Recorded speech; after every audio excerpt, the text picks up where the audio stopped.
Hello there and welcome back to Morsels and Motors. Today I am here with my fabulous yellow Vauxhall Astra and I am going to do a little review video of it for you. I'm going to have a proper look around it, do some beauty shots, have a look around the interior, see how everything works, tell you a bit about the model and we'll go for a drive. So let's get going. Whilst I'm giving you some beauty shots of the outside of the car, let me tell you a little bit about the Mk1 Astra and its story. When this car was being developed in the late 1970s, it had been intended that Vauxhall would Vauxhallify it, in the same way as they had done with the Ascona, turning that into the Cavalier, and the Kadett C, turning that into the Chevette. As you can see from the photos on screen, there were some really serious plans to get the Kadett looking much more like a Vauxhall. However, for various commercial reasons, that Vauxhallification was completely dropped, and Vauxhall was simply going to be selling a rebadged version of the Kadett. When Vauxhall eventually launched the Astra in 1980, it was done with very little fanfare, to be honest. They barely knew what the prices were going to be when it was displayed at the motor show, and they really offered a very, very limited range of models, and they were only generally quite high up models. This was in order to discourage people from buying this weird newfangled German thing and to in fact buy the good old Chevette or the Cavalier, both of which were properly British made and would therefore make Vauxhall more money. However, what car awarded the Vauxhall Astra Car of the Year in 1980, which kind of surprised Vauxhall and pushed them into needing to expand their model range a little bit. So by 1981, Vauxhall decided to introduce a few more models, including going down the range by introducing the Saloon body style and also much lower spec, like this E spec we have here today. Okay, let's get in the car and show you what it's like inside. So to start with, we've got two keys. One is for the doors and the ignition, and one is for the locking fuel cap. The E model shouldn't really have a locking fuel cap, but actually on looking at the documentation that came with the car, it looks like it was specified from new. Now we get our offset key and we put it in the lock, twist it towards the front of the car and pops up the little indicator inside.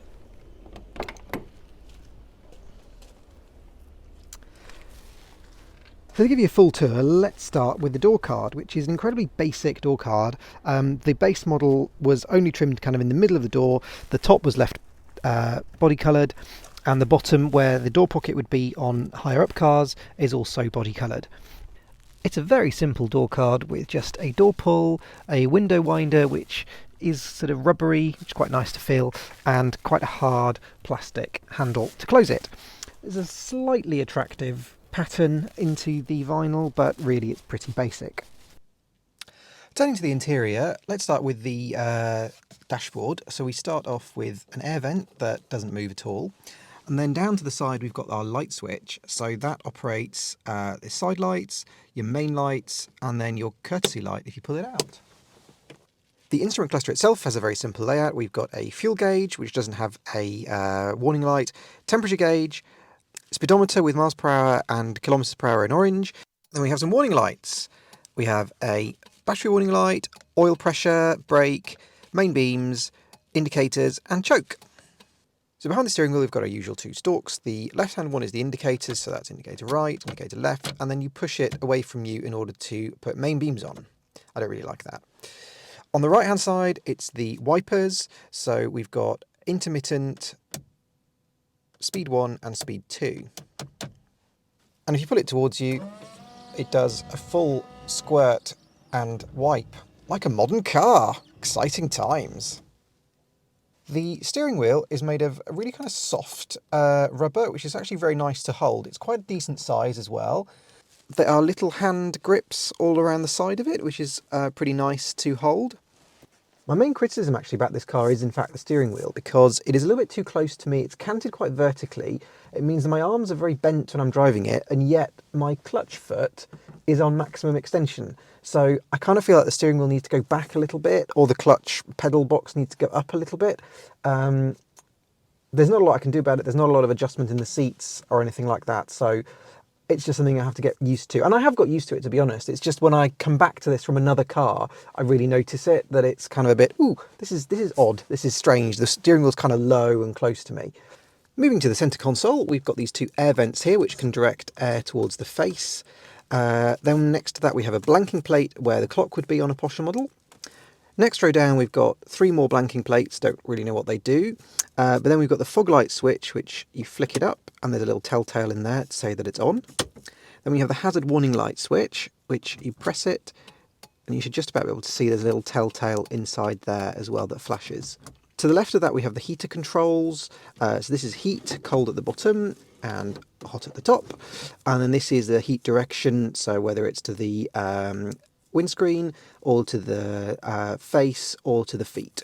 Below that we've got the blanking plate for where the radio would be, and then down at the very bottom here we've got a blanking plate for the 12 volt socket or the cigarette lighter, an ashtray, which just pulls out, and then here we've got the fan speed control. So it's actually a 3-speed fan. Some of the Astras only came with 2. I'm not quite sure why this one has 3, but there we go, they do work. For the heated rear window, you pull it out. Over on the passenger side, we have got another air vent over there, and then down here we've got the glove compartment, I suppose. It's not a glove box because it doesn't have a lid. It does have a little storage space for the owner's manual, which just slots up there, which is quite cute. But what I do love about it is that because this is the base model that doesn't have the glove box lid, this entire moulding of the interior of the glove box is different for the base model. And that's kind of what I love about base models, is that they bothered to engineer something specific to go into a base model. So they spent money to make it worse. I love that. Down on the floor in the middle of the car, we've got our 4-speed manual gearbox. The knob is actually made of quite kind of squishy rubber, so it's quite nice to hold. And the gears are obviously first, second, third, and fourth. And reverse is, there's a little collar here, so you lift the collar up, and put it over and up to the top left, and there you have reverse. The handbrake is sort of handbrakey. The only interesting feature on it is that the button, when you push it in, stays in when it's in the down position and only comes out when you push it back up again. The front seats don't have head restraints on the base model, and the trim cloth is, I think it's called Piper Check trim in beige, because beige goes with the Jamaica yellow. To get into the back of the Astra, I need to reach around the B-pillar and pull up the little locking mechanism, which unlocks the rear door, because we don't have central locking. And if we open the rear door, we have a similar story to the front, almost identical door card, and we have the lovely Piper fabric on a bench seat that does have a pair of rear seat belts, and they are proper General Motors ones, so they would have been fitted to the car either when it was supplied or shortly after. Accommodation in the back it's fine. There's nothing here. I mean, there's not even a grab handle other than a little black hook there. The other thing you do get in the back here is the solid parcel shelf, because it is, of course, a saloon. So you could, I guess, put things on there if you wanted to, although they would fly forwards if you had a bit of sharp braking to do. The headlining is made of this kind of perforated material. It's very, very 70s and early 80s. To my mind, it looks a bit cheap, but, you know, it was the norm of the time. Legroom in the back here is actually really pretty good. I've got loads and loads and loads of space here. I think this is way bigger than the space I get in the back of my Volvo 340s. I think the reason being is that this is a front wheel drive car, and so it is therefore a lot better packaged. The front wheel drive also means that you get only a little bit of a hump here in the middle, so it's not quite so much of a climb if you climb over it. Opening the rear doors involves pulling the handle just like that. Also note that there is no switch in the rear door, which means that the courtesy light does not operate. Let's have a little look inside the saloon boot of the Astra Mk1 Saloon. It's one of these boots that has no pushy things. You have to open it with a key every time.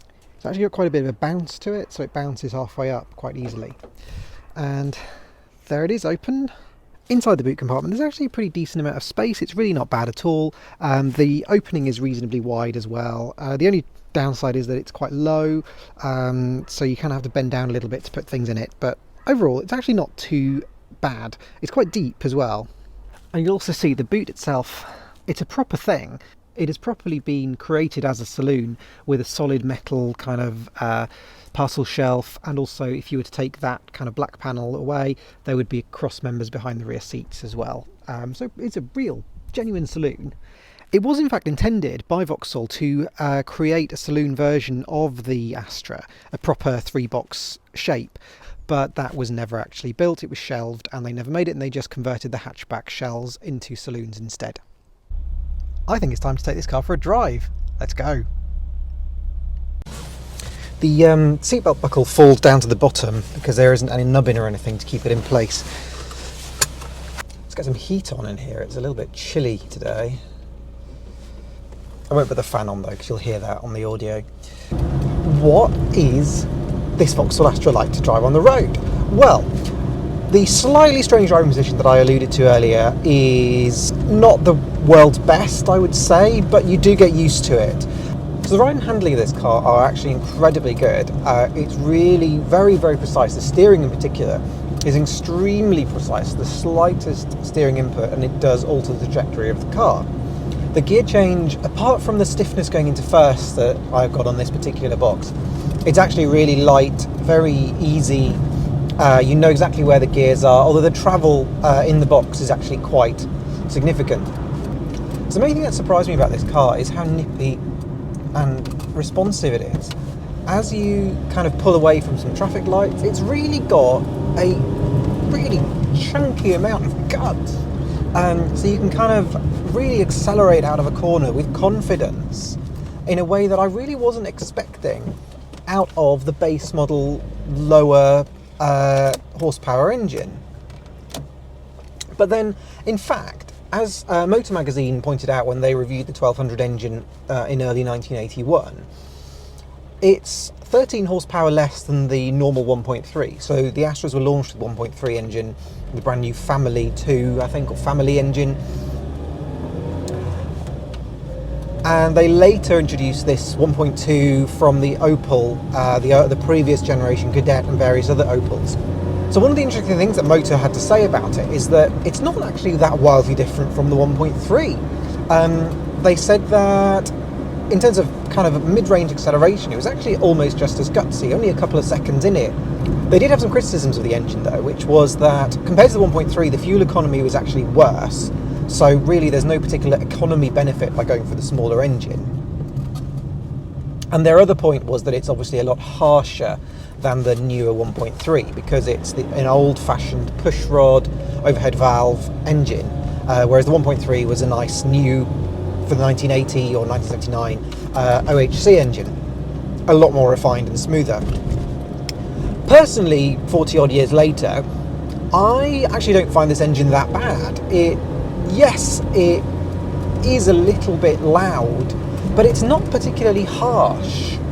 At speed, when you're ticking along at 60 or so, yes, it's quite noisy, but it's no worse than any other car I've driven from the 1980s. You know, they do roar in fourth gear when you're doing sort of 60 to 70 miles an hour on a dual carriageway.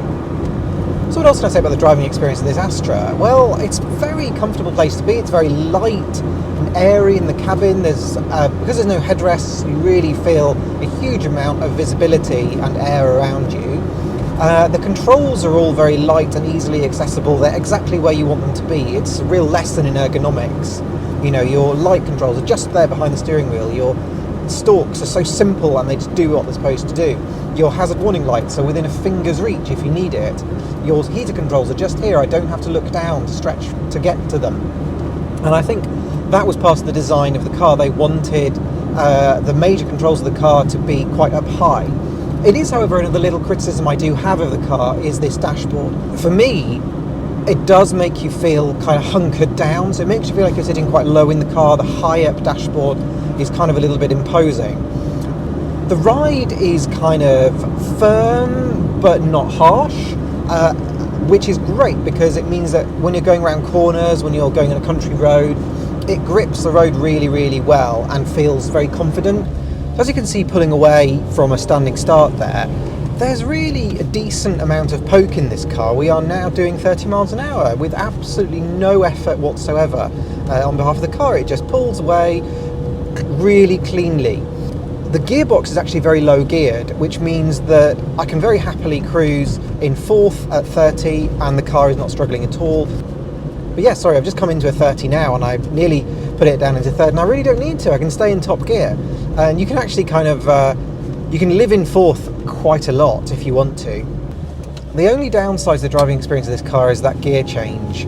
It can be really, really stiff going into first or second when you're coming across the box from third or fourth. I'm going to go and have a look and see if I can make any adjustments to the gear linkage and see if it can be improved.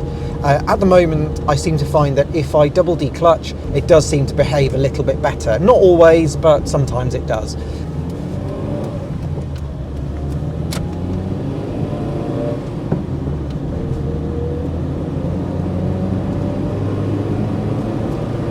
We're accelerating in a 50 zone, we're just kind of ragging it up really in the gears, and it gets there with no fuss, no bother, and it doesn't feel slow. It doesn't feel kind of like scary old car slow where you're like, oh my goodness, where's the power, come on. The power delivery in each of the gears is exactly what you kind of expect it to be. I'm really genuinely surprised by the driving experience of this car. I really did think that the 1.2 would suffer from being that older, smaller engine, and yeah, I've not driven a 1.3, so I might be completely blown away by it, but the 1.2 is fine. What is driving a Jamaica yellow Vauxhall Astra like in 2022? Well, you do get quite a lot of people looking at it because it's such an unusual colour and such an unusual shape. People who are of a certain generation will have grown up with these as kind of street furniture, but when would you have last seen one? They absolutely disappeared off the face of the planet. There are only a handful remaining. They were everywhere for a long while. Do remember, however, that the Mk1 Astra really had a really short shelf life. They were launched as an Astra in, I think, mid-1980, and by the late 1984, they'd been replaced by the Mark II. It is luxury to have intermittent wipers in a base model car from 1981. Well, I do hope that you've enjoyed this little jaunt out and review of this, my fabulous little Mk1 Vauxhall Astra. I absolutely adore it. It is brilliant, and the colour is great, the trim is great, the shape is great and so iconic, and I love the fact that it's that pointless saloon body style. It brings me great joy, because nobody bought them, but somebody's kept this one alive for 41 years. So that makes me greatly, greatly happy. Well, I'm back just in time because it is now raining. Thank you so much for watching, and I hope that you've enjoyed this little drive and tour of my fabulous little Mk1 Vauxhall Astra. If you haven't subscribed, please do consider subscribing because it does make a difference. It makes me feel like I'm not talking to myself. Thank you very much to those of you who have already recently subscribed, especially if you've subscribed because of this car. There are more videos coming on it.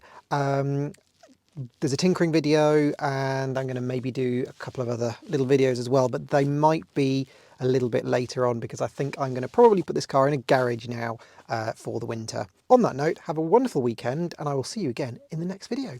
Bye.